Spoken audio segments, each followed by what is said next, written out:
Ibsen, traduit du norvégien par Pascal Mender. C'est l'histoire d'une jeune adolescente qui est aveugle et qui se retrouve seule pendant une semaine après quelques petits mensonges. Donc, elle était censée partir en vacances pendant une semaine avec une amie, voilà, une colonie effectivement.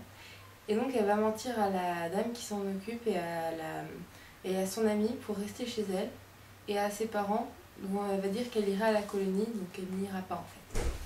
Et donc cette histoire, c'est cette jeune fille qui va faire la liste de ses envies. Donc on a par exemple se faire tatouer, conduire la voiture de ses parents, rencontrer un mec, prendre une cuite, donc des choses d'adolescents en général. On me fait tatouer à 16 ans. Voilà. Et donc elle va essayer de réaliser ça, mais étant aveugle et seule, c'est un peu difficile, surtout quand on est jeune. Et elle va faire une rencontre assez inouïe avec un jeune garçon qui va en quelque sorte l'aider à réaliser une partie de sa liste, mais aussi à la remotiver en quelque sorte pour faire d'elle une nouvelle Julie, c'est-à-dire une fille un peu plus avec un peu plus d'assurance. D'audace. Voilà. On peut le dire. Donc voilà, comme par hasard, elle va rencontrer un mec super gentil, super mignon, parfait. Enfin non, parfait, je sais pas si on peut dire qu'il est parfait. Enfin bref. Mais enfin en soi, c'est un bouquin qui est pas forcément génial, mais qui est quand même assez léger, qui est distrayant.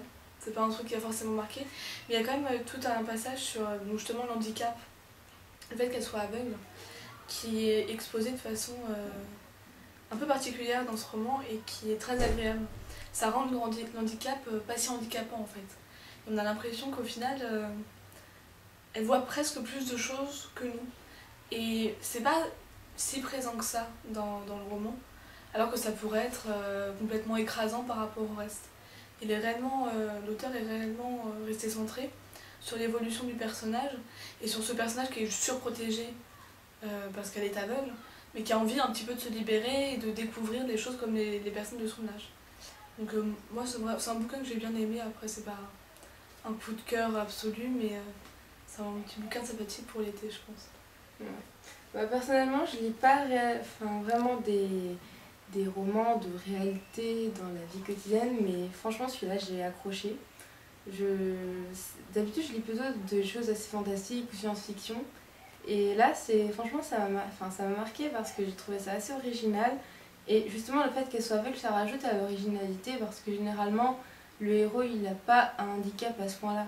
Ça va pas le... Enfin, là, d'un côté, ça l'aidait, mais d'un côté, non. Donc, après, c'est à voir. Voilà. Moi, en tout cas, j'ai adoré. C'est très original.